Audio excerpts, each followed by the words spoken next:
नमस्कार विद्यार्थी मित्रांनो, आपल्या डबल ओ अकॅडमीच्या ई लर्निंग प्लॅटफॉर्मवरती तुम्हा सर्वांचं सहर्ष स्वागत आहे। आरोग्य विभाग पदभरती 2026 याच्यामधली जी काही जाहिरात आहे ही जाहिरात प्रसिद्ध झाली आहे। त्याचबरोबर ही एक काय असणार सगळ्यात महत्त्वाची आणि आनंदाची बातमी असणार आहे। मग जाहिरात कुठे प्रसिद्ध झाली आहे आणि कोणत्या आणि किती पदांच्या साठीची काय असणार ते ऍडव्हर्टाइज असणार आहे तर ती आपण बघूया।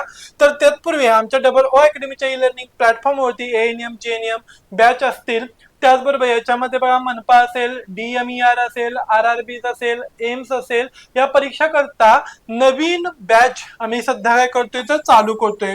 येत्या 5 जून पासून ह्या काय असतील तर बॅचेस पुन्हा नव्याने चालू केल्या जातील, ज्याच्यामध्ये तुम्हाला लाईव्ह आणि रेकॉर्डेड स्वरूपामध्ये लेक्चर्स अवेलेबल होतील। आठवड्यातून 2 ते 3 वेळा काय असणार तर एक्सप्लेनेशन सहित क्वेश्चन पेपर सॉल्व्ह करून घेतले जातील।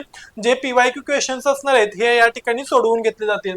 त्याचबरोबर नवीन एक्झाम पॅटर्न असणार आहे, त्यानुसार सिलेबस अभ्यासक्रम असणार आहे, पेपर पॅटर्न, टेस्ट सिरीज, त्याचबरोबर हजारो विद्यार्थ्यांना शासकीय नोकरीत यश मिळवून देणारी आमची काय असणार तर ऑनलाईन फील्ड मधली सगळ्यात पहिली आणि सगळ्यात जुनी काय असणार तर अकॅडमी असणार आहे। याचबरोबर ग्रामीण आणि वर्किंग स्टुडंटसाठी सगळ्यात उपयुक्त बॅचेस असणार आहेत, जे की लाईव्ह आणि रेकॉर्डेड स्वरूपामध्ये तुम्हाला अवेलेबल होतील। इव्हन तो तुम्ही हे जे काय असणार लेक्चर्स असणार आहेत हे तुम्ही डाउनलोड करू शकताय आणि मल्टिपल टाइम वेळा कितीही वेळा पाहू शकताय। त्याचबरोबर ई बुक्सद्वारे तुम्हाला या ठिकाणी नोट्स सर्क्युलेट केल्या जातील। त्याचबरोबर जर का तुम्हाला हार्ड कॉपी हव्या असतील तर तुम्ही काय करू शकता तर या ठिकाणी स्क्रीनवरती दिलेल्या नंबरवरती कॉन्टॅक्ट करून ह्या कॉपीज मागून घेऊ शकताय। चला तर मग याच्यामध्ये जाणून घेऊया जे काही महत्त्वाचे अपडेट्स लिंक्स असणार आहेत। यामध्ये बघा महत्त्वाच्या अपडेट्स लिंक्स काय सांगितलं जातं तर यामध्ये सर्वसाधारणतः हजारांहून अधिक ज्या काही पदभरती असणार आहेत या पदभरती या ठिकाणी केल्या जाणार आहेत। ओके, मग या प्रक्रियेला शासकीय मान्यता मिळाली असून तांत्रिक बाबींचे नियोजन सध्या सुरू आहे।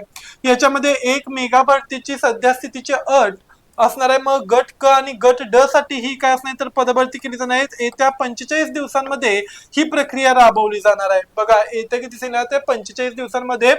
ओके, तर आरोग्य विभागाने हे स्पष्ट केलं आहे की सध्या विभागाअंतर्गत जे काही बदल्यांचे काम आहे हे अंतिम टप्प्यात आलेले असून ते पूर्ण होताच पुढील 30 ते 45 दिवसांमध्ये म्हणजेच जून आणि जुलै 2026 पर्यंत मुख्य जी काही जाहिरात आहे ही मुख्य जाहिरात प्रसिद्ध करण्यात येईल। मग याच्यामध्ये टीसीएस आणि आयबीपीएस द्वारे ह्या ज्या काही परीक्षा असणार आहेत या परीक्षा ह्या मुख्य मेगा भरती काय घेतल्या जातील यांच्या मार्फत घेतली जातील। आरोग्य सेवक, परिचारिका, फार्मासिस्ट टीसीएस किंवा आयबीपीएस कंपनी मार्फत ऑनलाईन घेण्याची दाट शक्यता या ठिकाणी आहे। ओके, संभाव्य पद यामध्ये मेगा भरतीमध्ये प्रामुख्याने खालील पदांचा समावेश असणार आहे, ज्याच्यामध्ये आरोग्य सेवक पुरुष आणि महिला असेल, आरोग्य पर्यवेक्षक असेल, त्याचबरोबर स्टाफ नर्स असेल, कम्युनिटी हेल्थ ऑफिसर म्हणजे सीएचओ असेल, औषध निर्माता बॅच असेल, लॅब टेक्निशियन्स, ही सर्व पद याच्यामध्ये या पद काय असणार पदभरतीमध्ये घेतली जाणार आहेत। महाराष्ट्रात सार्वजनिक आरोग्य विभागामध्ये 2026 ची जाहिरात जून जुलै 2026 या कालावधीत येण्याची दाट शक्यता आहे। नुकत्याच समोर आलेल्या माहितीनुसार विभागात 6000 ते 8000 पदांसाठी मोठी काय घेतली जाणार आहे तर मेगा भरती या प्रक्रिया राबवली जाणार आहे। जर का तुम्ही याच्यासाठी जास्त उत्सुक असाल तर नेहमी अपडेट राहा आणि त्याचबरोबर आमच्या डबल ओ अकॅडमीच्या ई लर्निंग प्लॅटफॉर्मला सबस्क्राईब करायला विसरू नका। यामध्ये आणखीन काही महत्त्वाचे अपडेट आले तर आम्ही तुमच्यापर्यंत ते नक्कीच पोहोचवू। तोपर्यंत धन्यवाद।